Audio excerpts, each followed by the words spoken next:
is no such thing as someone who's bossy, there's just a boss. Sorry, that was a real soapbox. Why did I say sorry?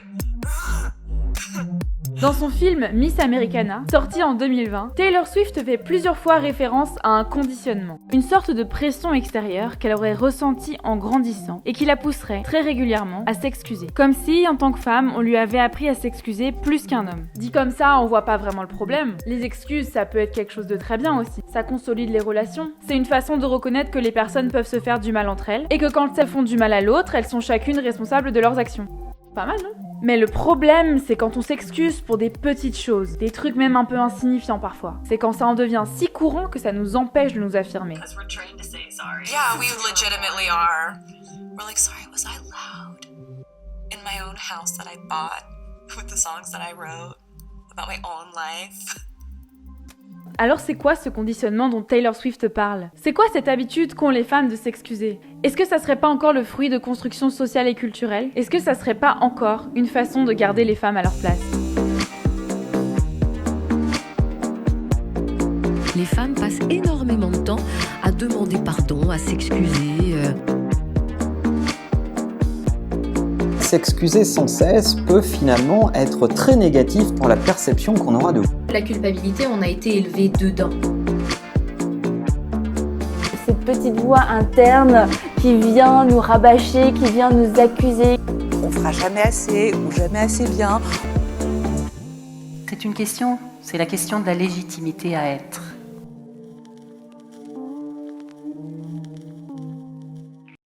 Alors est-ce que c'est vraiment un problème féminin ? Parce que oui, il y a aussi des hommes qui ont l'impression de s'excuser tout le temps. Ce qui est complexe avec ce sujet, c'est qu'il y a peu de recherches dans le domaine et que les excuses sont un sujet d'étude difficile à quantifier. Mais on trouve quand même une étude intéressante à ce sujet, qui a été menée en 2010 à l'université de Waterloo au Canada. Les psychologues ont demandé à des étudiants entre 18 et 44 ans de tenir un journal de bord dans lequel ils notaient notamment le nombre de fois par jour où ils s'excusaient. Les résultats étaient sans appel, les femmes s'excusaient plus que les hommes. Elles avaient reporté environ 40% d'excuses en plus. Et du coup, les chercheurs ont voulu aller un peu plus loin pour essayer de comprendre. Et ce qui est intéressant, c'est que les deux sexes s'excusent quand ils pensent avoir commis une erreur. Bah oui, les garçons aussi savent reconnaître quand ils ont fait une erreur, heureusement. Mais ce qui est intéressant dans cette étude, c'est de voir que les femmes ont plus souvent l'impression d'avoir fait quelque chose de mal. En fait, le seuil à partir duquel elles présentent leurs excuses est plus bas que celui des hommes. Pour vérifier cela, les chercheurs ont demandé à un groupe de 120 élèves de juger la gravité d'une liste d'actions qui leur avait été présentée. Des petites actions du quotidien, comme oublier un rendez-vous, révéler un secret, trébucher sur l'orteil de quelqu'un, ou même spoiler la fin d'une série. Et les femmes ont effectivement jugé avec plus de gravité les actions présentées. Alors là, on parle d'une étude qui a été réalisée sur une poignée d'étudiants. On peut pas vraiment appliquer ça à toute la population. Pourtant, ça démontre bien une tendance réelle. Les femmes ont plus facilement cette impression au quotidien qu'elles doivent s'excuser. Parce que la douceur, la gentillesse et la bienveillance sont plus facilement associées aux femmes. C'est quelque chose de culturel. On le voit, par exemple, dans les films. Dans les films, quand on montre un homme qui s'excuse beaucoup, c'est pas vraiment le plus viril de la bande. Pas vraiment le gars auquel on a envie de s'identifier. On peut prendre l'exemple de Superman lorsqu'il se déguise en Clark Kent, un jeune journaliste timide. Dans cette scène de 2 minutes, il s'excuse pas moins de 5 fois. I'm sorry, Mr. White. Excuse me, Mr. White. Thank you very much. Excuse me. Sorry. Oh, I'm sorry. A l'inverse, les hommes auxquels on aurait envie de s'identifier, ceux qui sont dépeints comme virils ou masculins, sont ceux qui s'excusent le moins. On peut prendre l'exemple de Han Solo, de Bruce Willis dans la plupart de ses films, ou de Jack Sparrow. You'll never make it out of the bay. Son, I'm Captain Jack Sparrow. On voit vraiment cet idéal d'irrévérence, de confiance absolue, de celui qui ne s'excuse pas. Ou alors quand un homme s'excuse au cinéma, c'est dans un grand moment de magnanimité. C'est une scène forte, qui arrive en général à la fin du film. C'est romantique, c'est beau, ça a de l'impact.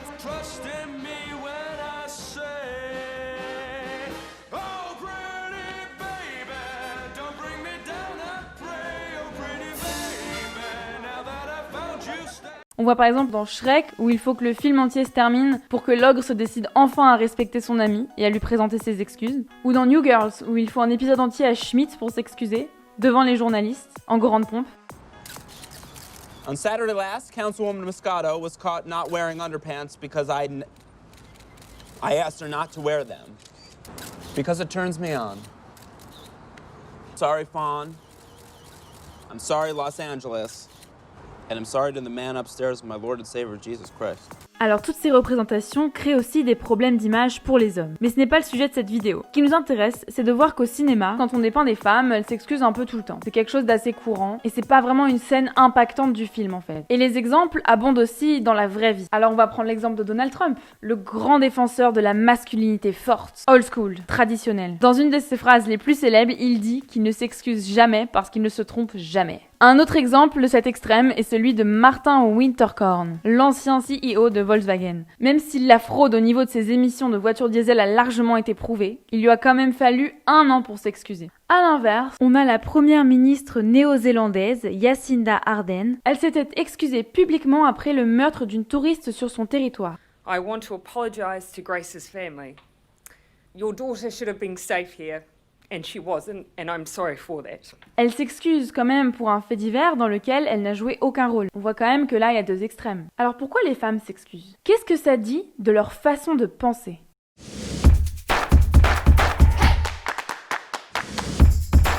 Une étude montre que si les femmes s'excusent autant, c'est pour éviter le conflit. On parle de peur de la confrontation. En fait, les excuses agissent un peu comme un extincteur sur un incendie. C'est un instrument qu'on utilise notamment beaucoup en politique. Quand on dit des choses comme « moi je dis ça, enfin je dis rien, hein. Je suis pas sûre en fait. J'ai une petite suggestion, je sais pas moi, enfin peut-être... » Tout ça, c'est se mettre dans une posture non agressive. C'est en fait anticiper qu'il pourrait potentiellement y avoir un conflit et faire en sorte de l'éviter. Mais pourquoi les femmes évitent le conflit ? Pourquoi est-ce qu'elles ont peur de la confrontation ? Est-ce qu'elles sont moins capables de défendre un point de vue ? Est-ce qu'elles ont moins d'arguments ? Peut-être qu'elles sont moins capables de raisonner ?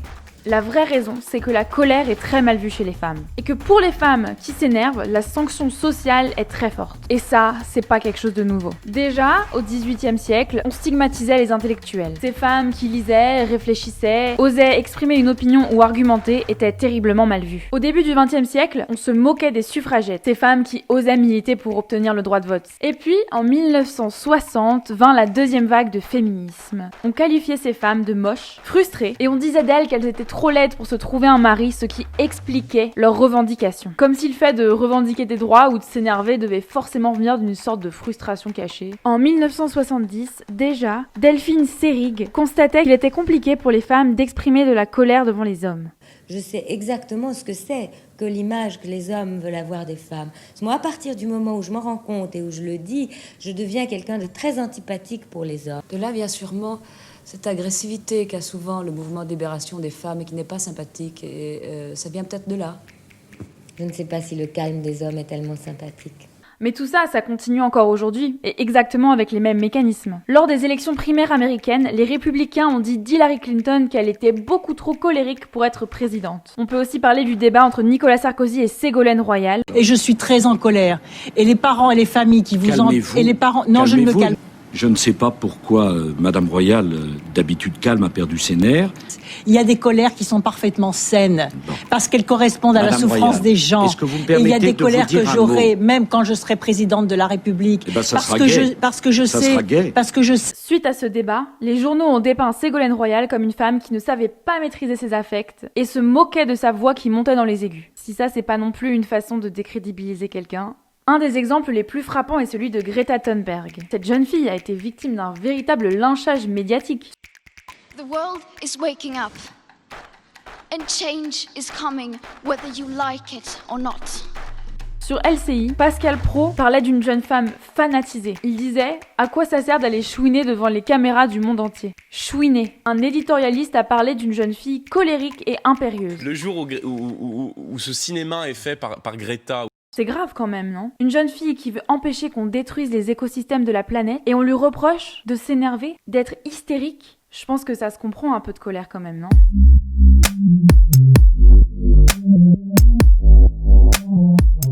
Alors après tout ce qu'on vient de voir, c'est quand même normal de pas vouloir être dépeinte comme une furieuse, agressive et frustrée. Et du coup, c'est pour ça que les femmes évitent le conflit. Et ça se comprend en fait. C'est pour ça qu'on évite de donner une opinion trop forte. Quand un sujet un peu épineux est abordé, c'est beaucoup plus facile de dire qu'on n'y connaît rien, qu'on n'a pas trop d'opinion, que la politique ça nous intéresse pas vraiment et que c'est des choses compliquées tout ça. C'est une stratégie d'évitement. Et c'est bien compréhensible d'adopter ce point de vue quand on voit à quoi on s'expose. Parce que les excuses, c'est quelque chose qu'on connaît, c'est quelque chose que les enfants apprennent depuis l'enfance. sens, quand un parent les gronde, ils s'excusent. S'excuser, c'est pour éviter la réprimande. Donc en fait, les femmes s'excusent un peu comme des enfants qui veulent éviter la réprimande. Ouch. Mais du coup, qu'est-ce qui se passe avec toute cette frustration? Parce que si la colère n'est pas dirigée vers l'extérieur, alors elle se dirige vers nous-mêmes. Et c'est là qu'intervient la culpabilité. C'est encore ce principe d'autosurveillance. Les femmes sont dans un état permanent de remise en question. Parce qu'en fait, s'excuser tout le temps, c'est se regarder soi-même tout le temps. Est-ce que là j'ai dit ce qu'il fallait dire? J'espère que je l'ai pas blessé en disant ça. En fait, quand on dit à quelqu'un « désolé, je parle trop », bah en fait on est centré sur nous-mêmes. On réfléchit à notre image, à la perception que les autres ont de nous. Peut-être que tout le monde me déteste. Ah non! Et c'est là que certaines femmes parlent d'impression constante de déranger. C'est triste quand même de vivre avec cette peur de mal faire à tout moment. Et surtout le problème, c'est que quand c'est toujours la même personne qui se remet en question, bah ça crée une hiérarchie en fait, un déséquilibre. Une étude qui se penchait sur la perception des femmes disait que les femmes en colère étaient perçues comme incontrôlables. Incontrôlable, c'est quand même un mot fort, ça veut dire qu'on ne peut pas la contrôler. Et donc le vrai problème derrière tout ça, c'est... oh non, elle va recommencer à parler de féminisme. Et oui, parce qu'interdire aux femmes de se mettre en colère, c'est une façon de les garder à leur place. Soraya Chemali, qui a fait des recherches sur le sujet, explique que la colère des femmes est acceptable pourvu que celles-ci restent à leur place. C'est-à-dire que les mères peuvent être en colère contre les enfants, les institutrices contre les élèves, les femmes ont le droit d'être fâchées contre leur mère, ou même contre leurs semblables. Un petit crépage de chignon entre filles, c'est ok, non? Mais malgré ça, pour une femme, être en colère contre un homme, ça n'est résolument pas ok. Bon, on a bien compris le problème. Alors c'est quoi les solutions maintenant? Alors aujourd'hui, on essaye de rétablir la balance en encourageant les femmes à s'excuser moins, à prendre une posture un peu plus affirmée. C'est pour cette raison qu'en 2013, Sheryl Sandberg, la directrice des opérations de Facebook, a lancé une opération, parrainée par Beyoncé d'ailleurs, qui s'appelait Ban Bossy, et qui visait à bannir le mot autoritaire lorsqu'on l'applique à une femme de façon péjorative. Bossy. Bossy. Bossy. Tina Fey avait également pris position en ce sens. Lorsque la comédienne avait été accusée d'être raciste dans ses sketchs, elle avait expliqué que son nouveau but était à présent de ne plus jamais expliquer ou de se justifier de ses blagues. Il y avait aussi Pantene, qui avait lancé une nouvelle campagne publicitaire, Just Not Sorry. On voit aussi fleurir le phénomène de la sorry detox sur Instagram ou dans les magazines. Et puis il y a des petits tips de développement personnel qu'on donne aux femmes. Par exemple celui de remplacer les désolés par des merci. Au lieu de dire désolé d'être en retard, on dit merci de m'avoir attendu. On évite le désolé, je parle trop, et puis on essaie de dire merci de m'écouter. C'est une petite astuce qui évite de s'auto-flageller. Et puis, en 2016, on a vu apparaître cette extension Google Chrome. C'est un programme qui souligne dans les emails toutes les occurrences qui viendraient réduire la force des messages. Par exemple, désolé, ou juste un peu, ou je suis pas sûre mais... Bref, toutes ces initiatives visent à aider les femmes à s'affirmer davantage. Selon l'European Journal of Social Psychology, s'excuser moins contribuerait à avoir une meilleure estime de soi et donnerait un sentiment de contrôle et de pouvoir. Et puis à force de s'excuser, les femmes se mettent un peu sur la touche professionnellement. C'est difficile à mesurer, mais ça empêche les femmes de postuler à certains postes, et comme elles se mettent moins en avant, elles sont moins remarquées lorsqu'il s'agit d'être promues. Et puis au fil des années, ça crée de façon inéluctable un écart professionnel entre les hommes et les femmes. Bon, ok, après tout, c'est vrai que ça a l'air d'être des bonnes idées tout ça. Mais alors, est-ce que la solution est vraiment dans le female empowerment? Forcément, toutes ces initiatives sont bonnes à prendre. Parce qu'en séparant la femme de la colère, on la sépare de l'émotion qui protège le mieux contre l'injustice. La colère, c'est l'émotion qui permet de se défendre, de rétablir son intégrité physique et psychique. Alors oui, il faut encourager les femmes dans cette voie. Mais est-ce que c'est vraiment assez tout ça? Est-ce qu'on pourrait pas faire un peu plus?